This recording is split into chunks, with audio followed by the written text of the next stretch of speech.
Police ने मिलिटेंटों के 3 मददगारों को गिरफ्तार कर लिया। ये अफराद 2 फरवरी 2019 को प्रताप पार्क श्रीनगर में ग्रेनेड हमले करने में मुलव्विस थे। गिरफ्तार शुदगान की शनाख्त नवीदुल लतीफ, पुलवामा के शकील अहमद और शोपिया के शमशाद मंजूर के तौर पर हुई है। पुलिस का कहना है कि इनका ताल्लुक जैश ए मोहम्मद से है। इनमें से एक नौजवान श्रीनगर के राजबाग में नीट की कोचिंग कर रहा था। एसएसपी का कहना है कि जैश ए मोहम्मद का ये मॉड्यूल श्रीनगर में ग्रेनेड फेंकने के वाकयात में मुलव्विस है और मिलिटेंटों के साथ लगातार राब्ते में भी थे। 3 लोगों को गिरफ्तार करने में कामयाब हुए हैं। मैं आपको बताऊं कि इनमें से सबसे पहला जो हमने अरेस्ट किया, जो कि एक नीट की कोचिंग यहाँ कर रहा था लड़का, जो राजबाग में रहता है और पुलवामा से उसका ताल्लुक़ है। और उसकी फर्दर डिटेल्स में हमने 2 और साथी उसके अरेस्ट किए हैं, जो 2 पुलवामा से हैं और 1 शुपैया से है। जब हमने इनसे बातचीत की, इनको क्वेश्चन किया, तो इनका मेन मकसद था कि जो लाइफ एक्टिविटीज़ यहाँ पे पिकअप हो रही हैं, नॉर्मल सी पूरे शहर श्रीनगर में आ रही है या वैली में आ रही है, इस नॉर्मलसी को किस तरह से डिसरप्ट किया जाए। जो ही इंटरनेट खुला, they got through with their bosses through VPN, ठीक है, थ्रू VPN। तो इन्होंने जो भी अपने बॉसेस हैं अक्रॉस, उनके साथ बात की, तो इनको इमीडिएटली टारगेट और टास्क दिया गया। उसके बाद ये व्हाट्सएप कॉल करते थे और इनको बताया जाता था कि आपको आज पारिमपुरा में करना है, आज प्रताप पार्क में करना है, कल कहीं और करना है। इस तरीके के डायरेक्शंस। उधर हाल ही में पूरा श्रीनगर में सिक्योरिटी फोर्सेज और मिलिटेंटों के दरमियान हुए इनकाउंटर में जख्मी नौजवान आम शहरी हो सकता है। ताहम पुलिस इस मामले की तहकीकात कर रही है। इन बातों का इजहार एसएसपी श्रीनगर ने किया। याद रहे कि फैयाज लोन उर्फ फैयाज उमर को इनकाउंटर के दौरान गोलियां लगी थी, जिसे पुलिस ने मिलिटेंट करार दिया था। ताहम उसके अहले खाना सामने आ गए और कहा कि जख्मी शख्स एक दुकानदार है और इनकाउंटर के मकाम के करीब एक दुकान चलाता है। उधर एसएसपी श्रीनगर डॉक्टर हसीब मुगल ने कहा कि वो फैयाज उमर के अहले खाना के दावे की तहकीकात कर रहे हैं। We are investigating that matter. उसमें मैं खुद भी उससे बात करने आज जा रहा हूँ। तो we will investigate the matter. Whatever are the facts of the investigation will go as per the ground facts. I can't say, let me investigate, I can answer you after some time. Kashmir bank की कापरन शाख में हादसाती तौर पर गोली लगने से एक security guard हलाक हो गया है। यहां मौजूद एक दिगर सिक्योरिटी गार्ड की बंदूक से हादसाती तौर पर गोली निकली, जिसके नतीजे में उसकी मौके पर ही मौत हो गई, जबकि एक आम शहरी दिगर शदीद तौर पर जख्मी हो गया। इसे श्रीनगर के स्किम्स में इलाज के लिए मुंतकिल किया गया। महलूक सिक्योरिटी गार्ड की शनाख्त 31 साल माजिद अहमद नाइकू वल्द मंजूर अहमद के तौर पर हुई है।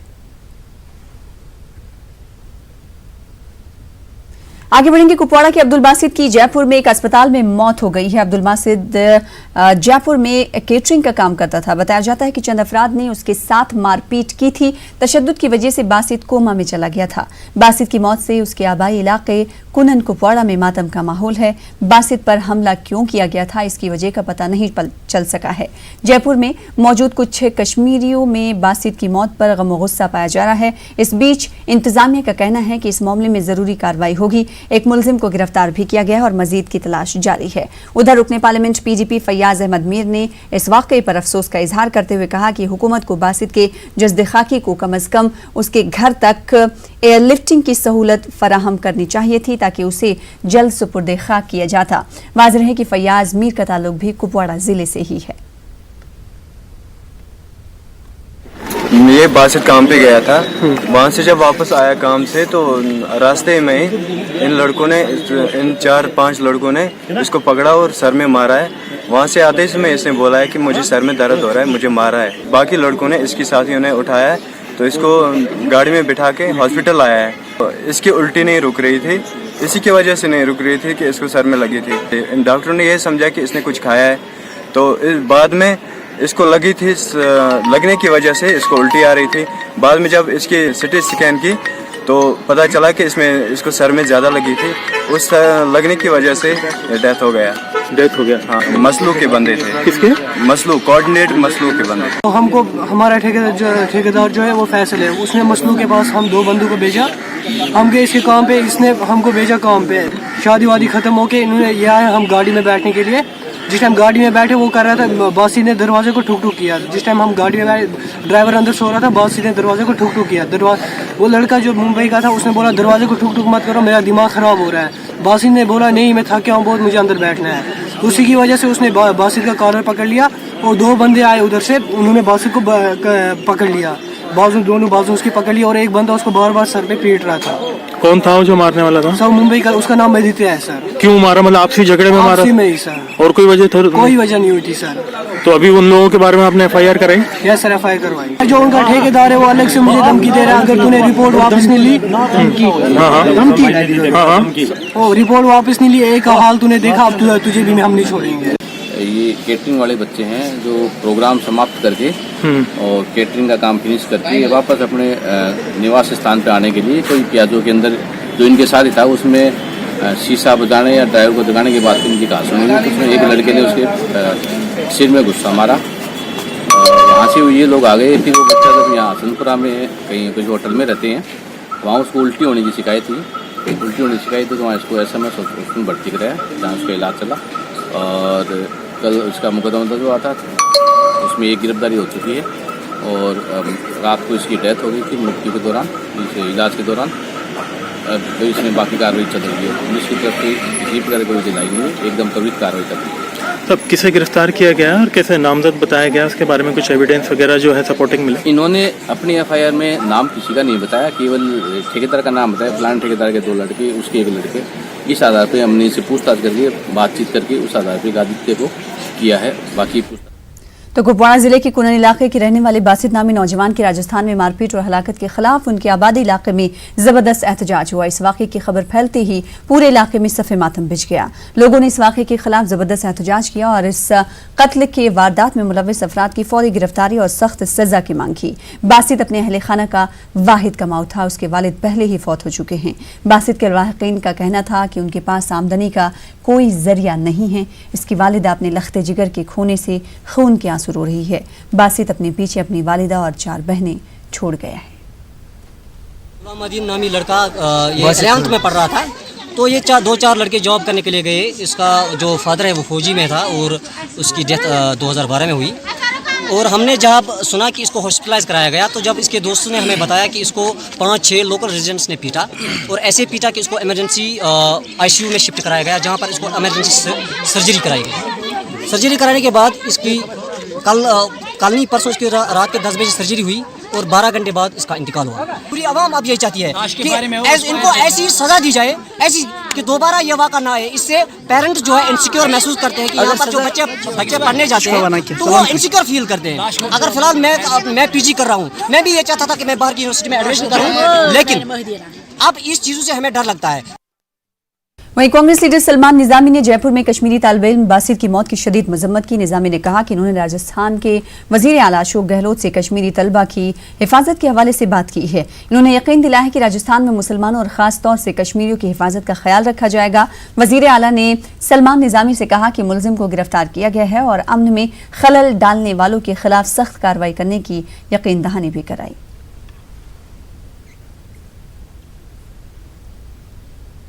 उधर थांटा भलीसा के रहने वाले बिलाल अहमद वल्द गुलाम हैदर का उत्तराखंड के उत्तरकाशी इलाके में पत्थर खिसकने के वाक़े में मौत हो गई है। बिलाल उत्तरकाशी में मजदूरी किया करता था। महलूक की आखिरी रसूमात उसके आबाई इलाके थांटा में अंजाम दी गई। इस मौके पर मकामी अफराद ने डोडा इंतजामिया से बिलाल के अहले खाना को फौरी तौर पर रिलीफ फराहम करने की अपील की। इनका कहना था कि वो निहायत ही गरीब खानदान से ताल्लुक रखता था।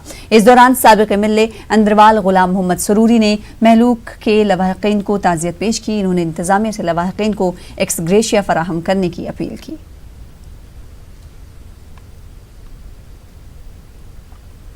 आगे बढ़ेंगे। जम्मू कश्मीर की मुख्तलिफ इलाकाई सियासी पार्टियों ने महबूबा मुफ्ती, उमर अब्दुल्ला और फारूक अब्दुल्ला समेत दिगर चंद लीडरान पर PSA आयद करने की सख्त मुखालिफत की है। पीपुल्स डेमोक्रेटिक पार्टी के जनरल सेक्रेटरी सुरेंद्र चौधरी ने इस इक़दाम की मुखालिफत करते हुए कहा कि ये फैसला जमहूरियत के खिलाफ है। नेशनल कॉन्फ्रेंस के सीनियर लीडर रतन लाल गुप्ता का कहना है कि मौजूदा मरकजी सरकार पुराने घड़े उखाड़ कर जम्मू कश्मीर में सियासी खला पैदा करने में लगी हुई है।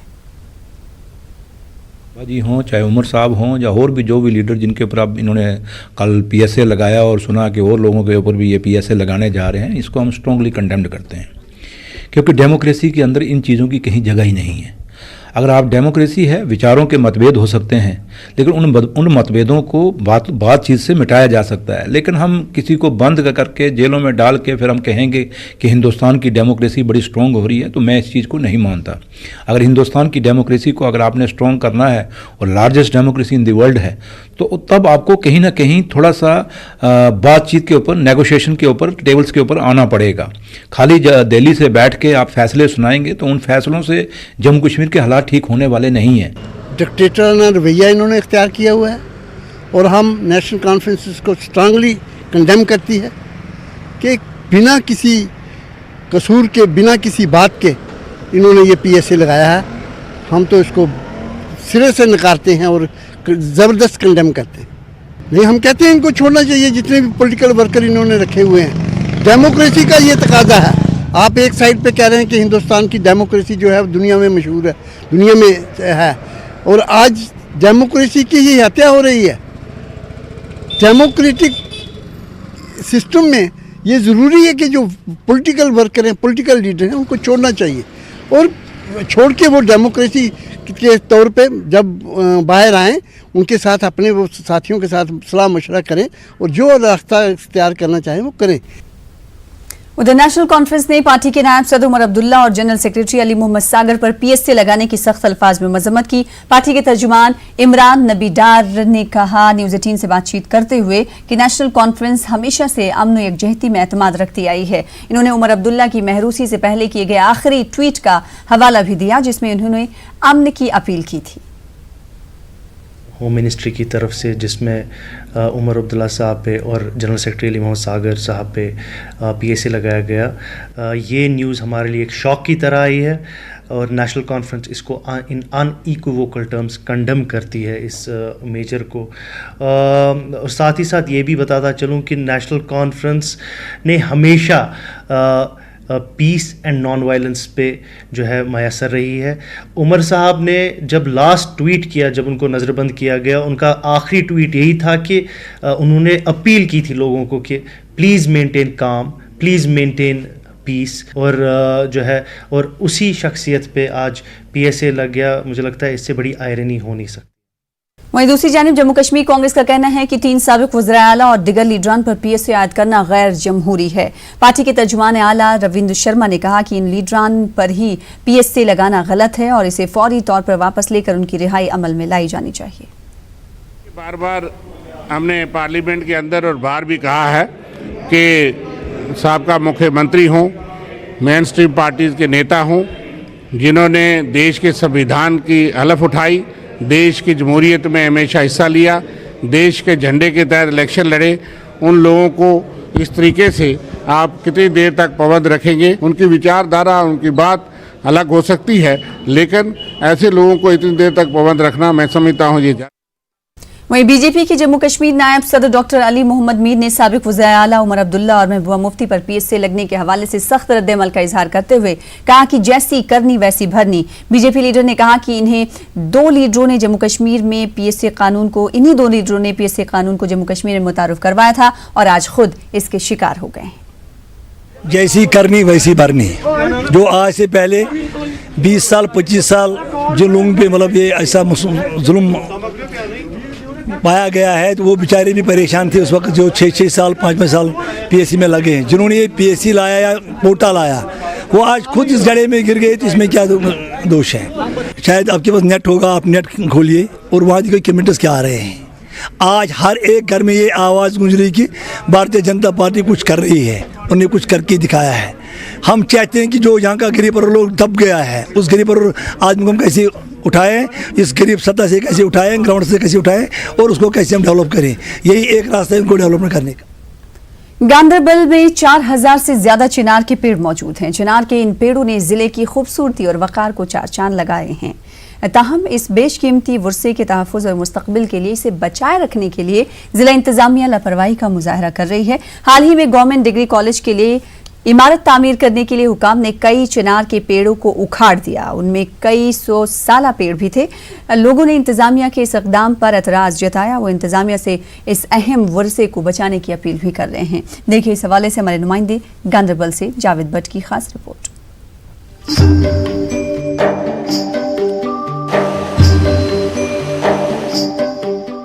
ये गांदरबल का सबसे बड़ा चिनार बाग है। तारीखी अहमियत के हामिल इस बाग को महाराजा बाग कहा जाता है, जो जिला के कल्ब में वाक़ है। ये बाग अक्सर कश्मीर आने वाले सयाहों और फिल्म साजों को अपनी जानिब खींच लाता था।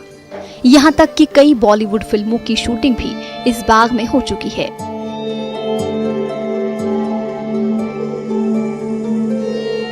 ताहम इस बाग की मौजूदा हालत देखकर ऐसा महसूस होता है जैसे इंतजामिया ने इसे तबाह करने की ठान ली है।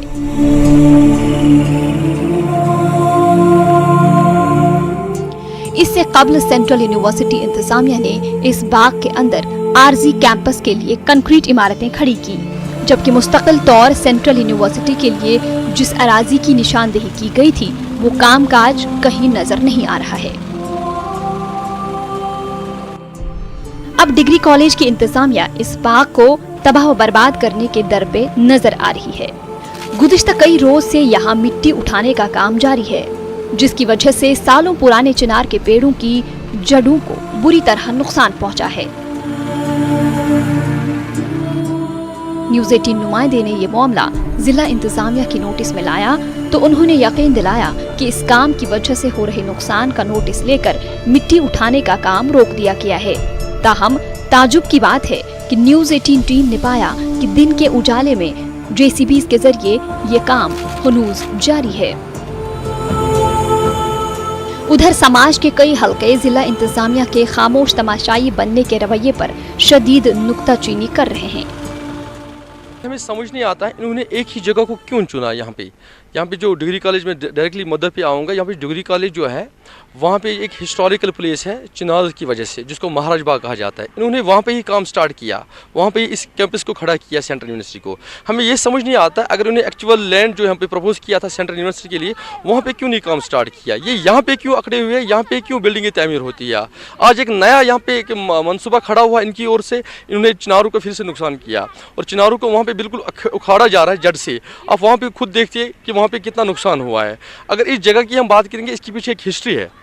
ये गांदरबल की एक मानी जानी जगह है, इसकी एक पहचान है। और इतना ही नहीं है, अगर हम चिनार की बात करेंगे, चिनार हमारा हेरिटेज है, हमारा कल्चर है, हमारी आइडेंटिफिकेशन है, हमारी निशानी है। क्यों ये इसके पीछे पड़े हैं, क्यों ये इस पे नुकसान करने पे तुले हुए हैं। मेरी रिपोर्ट में भी ये आया कि वहाँ कुछ डैमेज हो रहे हैं। ADC and accent on the spot and they will verify and see what best we can do to save the chinars. अगरचे काफी अरसा कबल एक मकामी वकील ने इस तारीखी विरसे को तहफ़्फ़ुज़ फराहम करने के बजाय नुकसान पहुँचाने के लिए इंतजामिया के खिलाफ अदालत में एक अर्जी दाखिल की थी। ताहम इसके बावजूद इस तारीखी बाग की मौजूदा हालत देखकर ये जाहिर हो रहा है कि इस मामले में जिला इंतजामिया किस कदर गैर संजीदा है। अब इस हवाले से मुतल्लिका वकील नई दिल्ली के नेशनल ग्रीन ट्रिब्यूनल में अर्जी दाखिल करने की तैयारी में है। Made a representation wherein it has been highlighted that the Chinar royal trees are facing an onslaught on the hands of the government department. They are bound to be protected under the under section 36 of the Jammu and Kashmir Preservation of Specified Trees Act as well as Land Revenue Act. Still the construction is being going on. Authorities ने कोई step नहीं लिया। मेरी petition के बावजूद भी उन्होंने कोई स्टेप नहीं उठाया। अगर अथॉरिटीज़ ने कोई स्टेप नहीं उठाया then I will move to National Green Tribunal New Delhi for filing petition there. जिला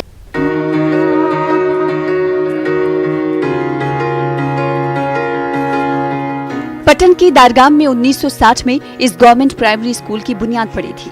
1998 में 3 कमरों पर मुश्तमिल इस स्कूल की इमारत तामीर हुई। 2005 में इस स्कूल का दर्जा बढ़ाकर इसे मिडिल स्कूल कर दिया गया। तब से महज 3 कमरों पर मुश्तमिल इमारत में 8 जमातों के तलबा को तालीम फराहम की जा रही है। 2005 में जलजले से स्कूल की इमारत में शिगाफ पड़ गए और बाद में इसे गैर महफूज करार दिया गया। लोगों के मुताबिक बाद में जोनल एजुकेशन अफसर और SDM पटन ने इस स्कूल को किराए के एक रिहायशी मकान में शिफ्ट कराया। इस इमारत में सहूलियात का फुकदान है। इन दिनों महकमे तालीम की जानिब से इसी किराए की इमारत में बच्चों को सरमाई कोचिंग फराहम की जा रही है। लोगों का कहना है कि इन्हें नई इमारत की तामीर के वादों के अलावा कुछ हासिल नहीं हुआ। 1960 में ये एस्टेब्लिश स्कूल हुआ है रेंटेड अकोमोडेशन में। 1998 में ये बिल्डिंग बनाई गई है। जो अभी सील है। तो उसके बाद जब ज़लज़ला आया, ज़लज़ले में उसको क्रैक्स आ गए हैं, तब 2019 में उन्होंने बच्चों को शिफ्ट किया और वो बिल्डिंग सील की गई। आप मेरे पीछे देख सकते हो कि किस तरह ये रेंटेड अकोमोडेशन में है, न यहाँ पर बाथरूम फैसिलिटीज़ है, न यहाँ पर कुछ है, न पानी है। और जो यहाँ पर जो गवर्नमेंट ने लास्ट टाइम कहा था कि हम 1 महीने में नई बिल्डिंग का कंस्ट्रक्शन स्टार्ट करेंगे, मैं अभी तक वो जो दावे किए जा रहे हैं ज़मीनी सतह पर वो ताबीर नहीं हो रहे हैं। डायरेक्टर साहब भी आया है यहाँ, उन्होंने कुछ नहीं किया इस स्कूल के बारे में। बाद में हमारा बच्चे जो हैं वो यहाँ किराया बिल्डिंग में पढ़ते हैं, आज तक कुछ नहीं गवर्नमेंट ने यहाँ किया। पिछले साल मार्च में जाडियो मैम और एसडीएम साहब आए यहाँ पर, उन्होंने इस बिल्डिंग को अनसेफ करार दिया। वहाँ पर किराया पर यहाँ पर लोकल एक मकान है, वहाँ पर बच्चे तालीम हासिल कर रहे हैं, लेकिन वहाँ पर भी फैसिलिटीज़ अवेलेबल नहीं है। स्कूल की इमारत तामीर करने वाले जमीन मालिक का कहना है कि आज तक इन्हें मुआवजा नहीं दिया गया। लोगों का कहना है कि इंतजामिया स्कूल के लिए इमारत तामीर करने में अराजी न होने का बहाना बना रही है। ताहम पहली इमारत के लिए अराजी फराहम करने वाले शख्स का कहना है कि अगर महकमे तालीम स्कूल की नई इमारत तामीर करना चाहता है तो वो मुआवजा मिलने पर मजीद जमीन फराहम करने को भी तैयार हैं। इससे पहले हमने ऑलरेडी इसको ज़मीन दिया है, उसके बाद आज भी गवर्नमेंट कह रहा है हम दूसरा बिल्डिंग बनाएंगे, मगर इसका ज़मीन नहीं है। तो आज भी हम विलिंग है उसको ज़मीन छोड़ देंगे, मगर उसके बदले हमें मुआवजा चाहिए। जितना ज़मीन लग जाएगा हम दे सकते हैं। इस मामले को जब न्यूज़ 18 उर्दू ने एसडीएम पटन के साथ उठाया तो उनका कुछ यूं कहना था। वहाँ पे एक अच्छा खासा रोल हमारा है, लेकिन अभी हमारा उसमें अकोमोडेशन हमारी बड़ी लिमिटेड है, और जैसे आपने कहा कि वो बिल्डिंग भी पूरी तरह से सेफ़ नहीं है। इस सिलसिले में हमारी यही कोशिश है कि वहाँ एक नई बिल्डिंग बन जाए। उसके लिए डिपार्टमेंट की तरफ से डीपीआर भी गया है। इन द मेन टाइम हमारी ये भी कोशिश है कि जब तक वो थ्रू हो जाता है तब तक कम से कम उनको रेंटल बेसिस पे ही हम अकोमोडेशन फराहम करें। मुझे उम्मीद है कि दोनों में से एक प्रपोजल इमीडिएटली जो है थ्रू होके उस पर काम शुरू हो जाएगा। महकमे तालीम और हुकूमत की जानिब से मेयारी तालीम और बुनियादी ढांचे को बेहतर बनाने के हवाले से ऐलानात किए जा रहे हैं और स्कीमें भी लागू की जा रही हैं, मगर इस स्कूल की दास्तान जानने के बाद ऐसा महसूस हो रहा है कि जमीनी सतह पर अभी बहुत कुछ करना बाकी है। न्यूज़ 18 उर्दू के लिए दारगाम पटन से मुनीर हुसैन हुर्रा की रिपोर्ट। जम्मू कश्मीर के लेफ्टिनेंट गवर्नर जीसी मुर्मू ने कश्मीर के डिप्टी कमिश्नर्स को हिदायत दी है कि इस बात को यकीनी बनाया जाए कि सरकारी फलाही स्कीमों का फायदा गरीब और जरूरतमंद लोगों तक पहुंचे। जीसी मुर्मू ने यह हिदायत श्रीनगर में मुनक्कदा एक आला सतही मीटिंग के दौरान जारी की। इस दौरान एलजी ने मुताल्लिका अफसरान पर जोर दिया कि डल झील की देखरेख के लिए एक लाएअमल मुरतब किया जाए। इसी दौरान एलजी ने कई वफ्द से मुलाकात की और उनके मसाइल सुने।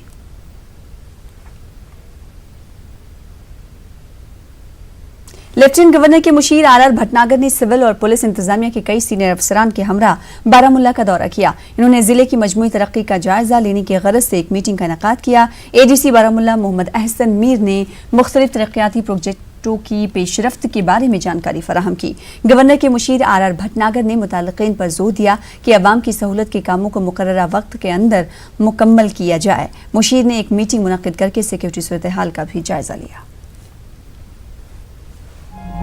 इलाके से निकलने वाला रिंग रोड है। रोड की तामीर के लिए हासिल की गई जमीन में गीता का मकान भी आ गया। उसे मुआवजे के तौर पर महज 3 लाख रुपए की रकम दी गई है। बेवा गीता देवी के पास कमाई का कोई जरिया नहीं है। चंद साल कबल उसका वाहिद कमाऊ बेटा चल बसा, दूसरा नाबालिग बेटा अभी पढ़ाई कर रहा है। इन हालात में गीता ये समझ नहीं पा रही हैं कि वो अपने कुंबे के रहने के लिए कैसे मुतबादिल मकान का इंतजाम करें। कमरा भी टुटी है, 4 कनाली जगह भी आई गई। हूँ साढ़े कोल कोई जगह रहने वास्ते नहीं है, नहीं कोई पैसे कमाने वाला। मैं आपू खुद दऊं घरें झाड़ू पोचा लानी, लोकें बर्तन साफ करनी ते रुट्टी दा ग्राह खन्ने अस 3 मां पुत्तर। कोई नहीं मिला अजें तक। कोई 1 लाख 2 बनाए दा होग ओहदे कन्नै केह् बनदा। असें जगह लैनी है जां कमरे पाने न जां सारा असें ओहदे कन्नै खानी है जां कुड़ी ब्याहने वाली दी 22 सालें दी गई है। साड़ी कुड़ी 10वीं पास है, 12वीं होई गई। साड़ी कुड़ी नौकरी दित्ती जा, साढ़े बच्चे जां नौकरी दित्ती जा, 18 साल दा होई गया। ये सिर्फ गीता देवी की ही कहानी नहीं, बल्कि इलाके के कई ऐसे किसान हैं जिनकी जमीन इस प्रोजेक्ट के लिए हासिल की गई है। इन किसानों का इल्जाम है कि इन्हें जमीन के एवज माकूल मुआवजा फराहम नहीं किया जा रहा है। किसानों का कहना है कि महकमे माल इन्हें 2013 के लैंड एक्विजिशन एक्ट के मुताबिक मुआवजा फराहम नहीं कर रहा है। सब मिनिस्टरों से हम मिले, चीफ मिनिस्टर से मिले, अमित शाह से मिले। हमने इनको कहा कि अगर आप ज़मीन ले ही रहे हो, चलो ये डेवलपमेंट का काम हम रोकने के लिए तैयार नहीं है, लेकिन कम से कम जिस तरह हिमाचल में, महाराष्ट्र में, यूपी में आपने 2013 का एक्ट जो है यूज़ किया है, उस 2013 के एक्ट के मुताबिक इनके पैसे दे दो लोगों के। अब ये कभी किसी को बोलते हैं तो लोकल अलाटी है, किसी को बोलते हैं तो मालिक है। मालिक को कोई कुछ नहीं दिया, लोकल अलाटियों को बेचारों को तो बिल्कुल टोटली इनकार किया है। एक हमारे को जो दिया जा रहा है वो स्टैंप रेट दिया जा रहा है। स्टैंप रेट भी हमें दे रहे हैं 2012 का। अब ये ज़मीन हमसे ले रहे हैं 2020 में। अब हमारा रेट है हमारे अपने गांव चन्नूचाक का 720, तो हमें दे रहे हैं ये 320 दे रहे हैं। इतना फ़र्क है उस वक्त के रेट का और आज। 2 साल हो गए हमारे लोगों को खेती छोड़े हुए। इन्होंने बोला कि हम काम लगाने वाले हैं। 2 साल से हमने वहाँ कुछ नहीं लगाया। अभी तक इन्होंने एक पत्थर भी वहाँ नहीं फेंका, तो लोगों की ज़मीन बंजर पड़ी है वहाँ ऐसे ही।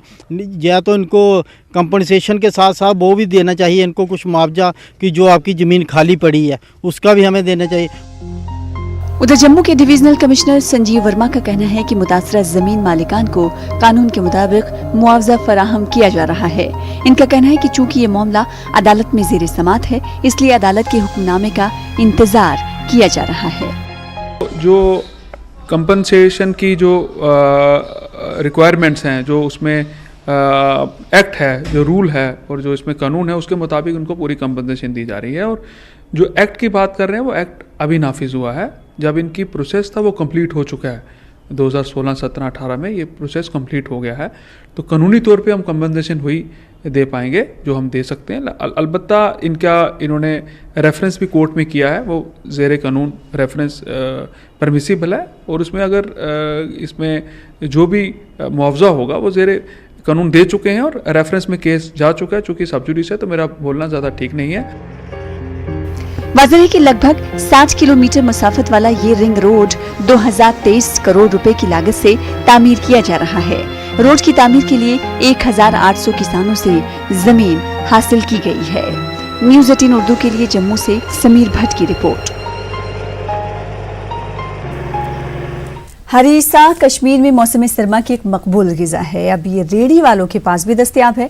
फारूक अहमद नामी एक रेड़ी वाले ने हरीसा को घर घर तक पहुंचाने की पहल की है। इसके लिए उसे काफ़ी मुस्बत रद्दअमल भी मिल रहा है। देखिए हम इस हवाले से हमारे नुमाइंदे चीफ रिपोर्टर परवेज भट्ट की खास रिपोर्ट।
के दिनों में कम दुकानदारों के पास ही दस्तयाब रहता था, मगर अब 34 साला फारूक वानी ने घर घर तक हरीसा पहुंचाने की पहल की है।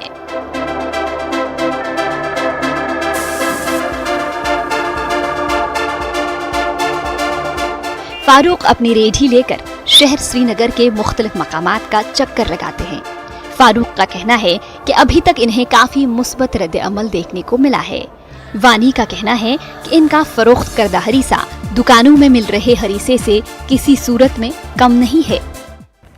1 लाख रुपए के करीब हमने इसका सामान लाया और इसको इस पर बिठाया है। बाकी हम अपने दिमाग से बनाया है ये, और ऐसा नहीं है कि ये इसमें कोई बड़ा मीट नहीं है, लेकिन छोटे मीट का हम बनाते हैं, इसलिए कि ये चलेगा इस पे। लेकिन अगर हम बड़ा मीट मिलाएंगे तो ये नहीं चलेगा इस पे।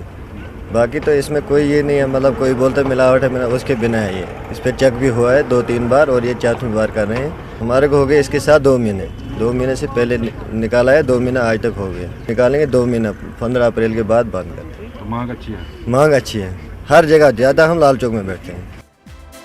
पटरियों के साथ साथ अब हरीसा फूड वैन्स पर भी दस्तयाब है। अगरचे पहले हरीसा सिर्फ सुबह के औकात में ही दस्तयाब रहता था, मगर अब हरीसा दिन भर मुयस्सर रहता है। काफी महारत और सब्र तहम्मुल से तैयार किया जाने वाला हरीसा पहले सिर्फ माहिरीन के जरिए ही बनाया जाता था, ताहम अब कई खवातीन इसे घरों में ही बनाती हैं। देखने में अगरचे रेडी पर हरीसा मिलना कुछ अलग लगता हो, मगर लोग फारूक की इस कोशिश की सताइश कर रहे हैं। हरीसा तो ऐसी एक कश्मीर की डिश है जो हमें विंटर्स में गर्म रखती है। और अगर आज हम बात करेंगे हरीसा की, तो हरीसा हमें हर जगह पे मिलता है। क्योंकि अभी मैं यहाँ से चल रहा था तो मैंने एक फूड कार्ट वाले को देखा, तो वहाँ पे मैंने हरीसा खाया, और जिससे वो भी पैसे कमाता है और हमें भी मुश्किल का सामना नहीं करना पड़ता है। लेकिन अगर 5 साल पहले की बात हम करेंगे तो हमें पहले दुकान ढूंढनी पड़ती थी, चाहे वो लाल चौक में हो या नवाकदल में हो। तो आज हमें हर एक जगह पे हरीसा मिलता है। यहाँ फारूक जैसे लोग जहां चाह वहां राह की कहावत को सही साबित कर रहे हैं। अब नई पहल करके फारूक ने सरकारी नौकरी पर मुनहसर रहने के बजाय खुद अपने लिए रोजगार के वसाइल पैदा किए हैं। न्यूज़ 18 उर्दू के लिए श्रीनगर से परवेज भट्ट की रिपोर्ट। पानवे कुलगाम के मोहम्मद रफी की जिला अस्पताल कुलगाम में डॉक्टरों की मुबैना लापरवाही की वजह से मौत हो गई। लवाहिकीन ने अस्पताल इंतजामिया और डॉक्टरों पर इल्जाम आयद किया कि इन्होंने महलू के इलाज मुआलजा में गैर संजीदगी का मुजाहरा किया, इसकी वजह से उसकी मौत हो गई। इन्होंने अस्पताल इंतजामिया के खिलाफ एहतजाज किया। इस सिलसिले में पुलिस ने तहकीकात शुरू कर दी है। तहसीलदार समेत दीगर इंतजामिया के अफसरान ने अस्पताल का दौरा करके वहाँ रिकॉर्ड जब्त किया। इंतजामिया ने मामले की तहकीकात का यकीन दिलाया है। यहाँ पे डॉक्टर्स अवेलेबल नहीं थे। एक पेशेंट था, उसको कुछ मेडिकल प्रॉब्लम थी, उसको 12 बजे लोगों के मुताबिक उन्होंने यहाँ पे एडमिट किया। 12 बजे के बाद उन्होंने शिकायत की कि उसको 3:30 तक किसी भी डॉक्टर ने नहीं देखा। बार बार उन्होंने इल्तिजा की कुछ डॉक्टरों से, लेकिन कोई नहीं आया उसको देखने के लिए। तो अटेंडेंस रजिस्टर हमने जब्त की और प्रिलिमिनरी तौर पर पाया गया कि कुछ डॉक्टर्स एब्सेंट फ्रॉम ड्यूटीज पाए गए। अब इसकी बाज़ाब्ता इंक्वायरी होगी और जो भी इसमें मुलविस पाएगा, जो ड्यूटी पर गैर हाजिर थे, उनके खिलाफ सख्त कार्रवाई की सिफारिश की। कान्हामा में एडीसी बडगाम के सामने मकहमा के लोगों ने रटबग और मकहामा के 2 गांव के दरमियान बिजली सप्लाई पर जारी तनाज़े को हल करने पर एहतजाज किया। लोगों ने महकमे बिजली के खिलाफ नारे लगाए। इन्होंने एडीसी को बताया कि अब पिछले 1.5 माह से बिजली सप्लाई से महरूम हैं। इन्होंने बिजली सप्लाई बहाल करने और इस तनाज़े को हल करने की अपील भी की। मकहमा और रटबुक का मसला जो है, इसमें हमने 1-2 मीटिंग्स उनके साथ की है, लेकिन वो रिलेक्टेंट है रटबुक वाले पावर देने में। तो हमने ट्यूसडे को उनको बोला है कि ट्यूसडे आने के लिए, ट्यूसडे हम वो ऑपरेशन करेंगे और उनका पावर रेस्टोर करेंगे हम। दुकानदारों के एक ग्रुप ने जम्मू में जेडीए के खिलाफ एहतजाजी मुजाहरा किया। ये अफराद मॉडर्न बस स्टैंड में नए दुकानों के अलॉटमेंट की मांग को लेकर एहतजाज कर रहे थे। इन अफराद का कहना था कि मॉडर्न बस स्टैंड की तामीर के वक्त उनसे नई दुकानें फराहम करने का वादा किया गया था, जब उनकी दुकानें हटाई गई थीं। जेडीए के नायब चेयरमैन राजीव रंजन का कहना है कि इन्हें नई दुकानें अलॉट करने के अमल उनके ज़ेर गौर है और बहुत जल्द इन्हें नई दुकानें अलॉट कर दी जाएंगी। 2020 चल रहा है, अभी तक हमारी दुकानें हमें नहीं मिली है। हम फुटपाथ पे बैठ के यहाँ पे काम करते थे और हमें दुकानें बने हुए, जो हमारी दुकानें मिलनी थी, हमने बोला था कि हमें दुकानें रनवाल चाहिए। दुकानें बने हुए भी 16 महीने से ऊपर हो चुका है। पहले तो 3 महीने बोला था इन्होंने, बट दुकानें बने हुए 16 महीने से ऊपर हो चुका है। अभी तक जेडीए दुकानें वो दे नहीं पाई है हमें। ये प्रोसीजर ऑलरेडी चल रहा है, पिछले 2 सालों में ये ऑक्शन भी गई है और इनकी दुकानें फिक्स हैं। अब हमें बस इनको ड्रॉ ऑफ लॉट्स के थ्रू इनको दुकानें देनी है जो ऑलमोस्ट रेडी हैं। तो we are in this process. हमने अभी सेक्रेटरी मैनेजर में मेरी अभी बात हुई है, हमने ऑलरेडी इनको नोटिस दे दिया है। We are fixing a date for draw of lots और उस दिन वो इनवाइट करेंगे। ओपन फोरम में ड्रॉ ऑफ लॉट्स हो जाएगा और पहले 53 जो शॉप ओनर्स हैं उनको हम दुकानें दे देंगे। बाद में जो बाकी ऑक्शंस होंगी वो उसके बाद दे दी जाएंगी। दूसरा जो आप कह रही मैम, 20 दुकानें ऐसी थी जो नरवाल में उनको दुकानें देनी थी, वो बोर्ड में अप्रूवल के लिए गई थी, वो मोस्ट प्रोबेबली अप्रूव हो गई हैं। Minutes, we are waiting for the minutes, final minutes to be issued by the department. Anantnag के खोरीपुरा के ब्लॉक डेवलपमेंट चेयरमैन ने बीडीओ खोरीपुरा और वहां पर तैनात दिगर अमले पर अदम ताउन का इल्जाम लगाया। उन्होंने कहा कि इन्हें बिला वजह अपने फराइज की अंजामदही से रोका जा रहा है। इन्होंने इल्जाम लगाया कि पंचायती नुमाइंदों को अगरचा मजीद बाख्तियार बनाने की बात की जा रही है, ताहम दफातर में मुलाजमीन की अदम संजीदगी की वजह से इन्हें सख्त मुश्किलात का सामना है। हाल ही में मरकजी सरकार की वजारत बराए टेक्सटाइल्स ने कान्हामा मागाम के हैंडलूम विलेज के तौर पर तरक्की देने को मंजूरी दी। जिला बडगाम के डिप्टी कमिश्नर की हिदायत पर एडीसी बडगाम और दीगर महकमों के आला अफसरान ने कान्हामा का दौरा किया। हैंडलूम विलेज बनाने की गरज से तामीर और तरक्की के लिए सिलसिले में इलाके का मुआयना भी किया गया। बडगाम के एडीसी और चीफ प्लानिंग ऑफिसर बडगाम ने कान्हामा में तामीरी कामकाज और दीगर जरूरियात का जायजा लिया। इन्होंने कानी शाल और पश्मीना की बुनाई करने वाले कारीगरों के घर जाकर मुलाकात की और उनके काम का मुआयना भी किया। उधर महकमे बागवानी की जानिब से जिला पुलवामा के मेवा काश्तकारों के लिए तरबती प्रोग्राम का एहतमाम किया गया। प्रोग्राम में ज़री माहिरीन ने जिला पुलवामा के मुख्तलिफ इलाकों में कायम हाई डेंसिटी बागात में पौधों के हवाले से काश्तकारों को खुसूसी तरबियत फराहम की। चीफ हॉर्टिकल्चर अफसर आर के कोतवाल ने इस तरबती मुहिम का आगाज किया। काश्तकारों को हाई डेंसिटी के फवायद से मुतारुफ कराने के अलावा उनकी देख रेख से वाकिफ भी कराया गया। वहीं बीजेपी की जानिब से बडगाम के पार्टी हेडक्वार्टर पर एक यूथ पार्टी कन्वेंशन मुनक्किद किया गया। इस मौके पर बीजेपी के जम्मू कश्मीर नायब सदर डॉक्टर अली मोहम्मद मीर और बीजेपी के youth leader engineer Ejaz Hussain Rather मौजूद रहे। लीडरान ने आवाम से खिताब करते हुए कहा कि बीजेपी सिर्फ अजला तक महदूद नहीं बल्कि ये कश्मीरियों की आवाज बन चुकी है। इस मौके पर मुख्तलिफ इलाकों से आने वाले नौजवानों ने बीजेपी में शमूलियत भी इख्तियार की। उधर deputy commissioner Baramulla doctor GN Ittoo ने एक डीएलआरसी मीटिंग का इनेकाद किया। इस मौके पर तमाम किसानों को किसान क्रेडिट कार्ड फराहम करने के हवाले से गुफ्तगू की गई। मीटिंग के दौरान बैंकों और दीगर मुताल्लिका इदारों की कारकर्दगी का भी जायजा लिया गया। डीसी ने मुताल्लिका अफसरान पर जोर दिया कि मार्च 2020 तक तमाम किसानों को इस स्कीम के दायरे में लाया जाए। मीटिंग में कई मुताल्लिकीन भी मौजूद थे। बेटी बचाओ बेटी पढ़ाओ स्कीम के एक्शन प्लान को मुरतब करने के लिए जिला तरक्याती कमिश्नर गांधरबल हशमत अली खान ने डिस्ट्रिक्ट लेवल टास्क फोर्स के साथ एक मीटिंग का इनेकाद किया। इस मौके पर इस स्कीम के फवायद और इसके हवाले से की जाने वाली सरगर्मियों के बारे में भी बातचीत की गई। उधर मरकजी हुकूमत की Kashmir employees provident fund organisation ministry of labour की जानिब से मुलाजमीन के लिए राजौरी में एक रोज़ा वर्कशॉप का इनेकाद किया गया। 1 नवंबर 2019 को जम्मू कश्मीर यूटी में ईपीएफ एक्ट लागू किया गया। वर्कशॉप के दौरान मुलाजमीन को इस एक्ट के बारे में जानकारी दी गई। कमिश्नर ने कहा कि जम्मू कश्मीर यूटी के तमाम मुलाजमीन को इस एक्ट पर अमलावरी करनी चाहिए। पासदारी न करने वालों के खिलाफ सख्त कार्रवाई भी की जाएगी। आज दहे फजर का 7वां दिन है। करगिल में इमाम खुमैनी मेमोरियल ट्रस्ट के बैनर तले एक तकरीब का इनेकाद किया गया। प्रोग्राम का आगाज कुरान शरीफ की तिलावत से किया गया। नात और इनकलाबी शायरी भी पढ़ी गई। तकरीब पर कहा गया कि इस्लाम अमन का मजहब है, ताहम ISI जैसे कुछ शरपसंद अनासिर इस्लाम को बदनाम कर रहे हैं। इनका मजीद कहना था कि अमेरिका के हाथों शहीद हुए जनरल कासिम सुलेमानी उनके लिए रोल मॉडल हैं, जिन्होंने इंसानियत के लिए अपनी जान निछावर की। उधर लखनपुर पुलिस स्टेशन के दायरे में आने वाले मगरगढ़ इलाके के बाशिंदों ने कठुआ पुलिस पर उन्हें परेशान करने का इल्जाम लगाया। लोगों का कहना है कि कुछ जानवर स्मगलर 2 गाड़ियों समेत उनके इलाके में दाखिल हुए। इसके बाद पुलिस ने उनका ताक़ुब करते हुए हवा में गोलियां चलाई। इस इलाके के लोगों में दहशत फैल गई। लोगों ने SSP कठुआ से इस मामले की जांच का मुतालबा किया है। DSP माजिद महबूब ने कहा कि जानवर स्मगलर कई नाकों को तोड़ते हुए मगर खड्ड में गाड़ियां छोड़ते हुए भाग गए। इसी दौरान मकामी लोगों ने पत्थरबाजी की। इस दौरान एक पुलिस एहलकार जख्मी भी हो गया और कठुआ पुलिस स्टेशन की गाड़ी भी टूट गई। पुलिस मामले की मजीद तहकीकात कर रही है।